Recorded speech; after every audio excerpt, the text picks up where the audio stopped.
More calls are being made to have Skylar Diggins-Smith suspended from the Wnba for pushing Caitlin Clark while cheering up the crowd at the end of the Indiana Fever vs. Seattle Storm game. This recent game continues to make headlines with new layers of drama unfolding by the day. What started with a heated exchange between the coaches has now escalated with veteran Skylar Diggins-Smith and rookie sensation Caitlin Clark at the center of the controversy. The buzz began with Clark's seemingly innocuous attempt to hype up the home crowd, which inadvertently led to a clash with Diggins-Smith. This has since sparked a wave of reactions from fans. In the final minutes of the game, with the Fever firmly in control and the victory all but secured, Caitlin Clark decided to rally the fans at Gainbridge Fieldhouse.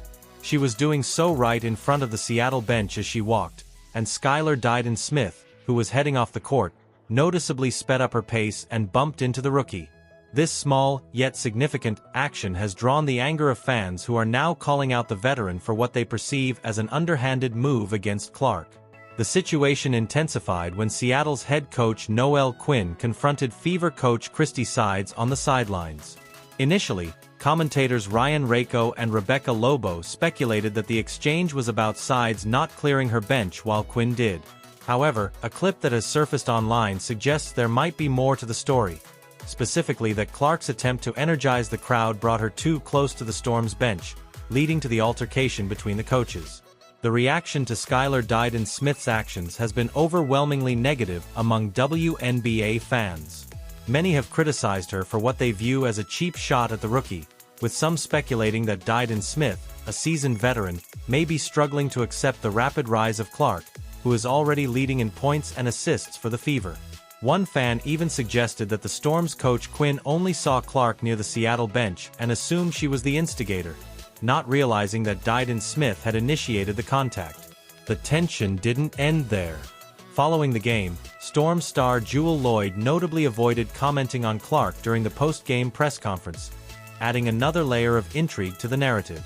Meanwhile, Diggins-Smith's stat line of 15 points, 0 blocks, and 2 steals became a talking point, with one fan sarcastically noting that the only time Diggins-Smith played defense on Clark was when she bumped into her. The incident has reignited discussions about the hate train against Caitlin Clark, with some fans believing that certain veteran players in the league are uncomfortable with her swift rise to stardom. Another fan pointed out that Diggins-Smith, who was approaching her 35th birthday, may be feeling the pressure of competing with a new generation of talent like Clark. Despite the drama, the game was a showcase of Caitlin Clark's abilities. The 22-year-old guard played a pivotal role in the Fever's comeback, leading her team to a 92-75 victory over the Storm. The 17,000 fans in attendance witnessed Clark's impact as she contributed to 40% of her team's points, either by scoring or assisting. The Storm, on the other hand, now find themselves reeling after their 10th loss of the season.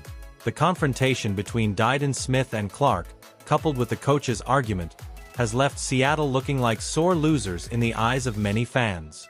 As one observer put it, Diggins-Smith's actions, whether intentional or not, have put her in deep waters, and the Storm's frustrations only added to their woes. With this win, the Indiana Fever avoided being swept by Seattle in the season series, and now turn their attention to their next road game against Cheryl Reeve's Minnesota Lynx. As for the Storm, they will be heading to Washington, D.C., for their final road game before returning home. The fallout from Sunday's game will likely continue to be a talking point as fans eagerly await the next chapter in what has become one of the most intriguing storylines of the WNBA season.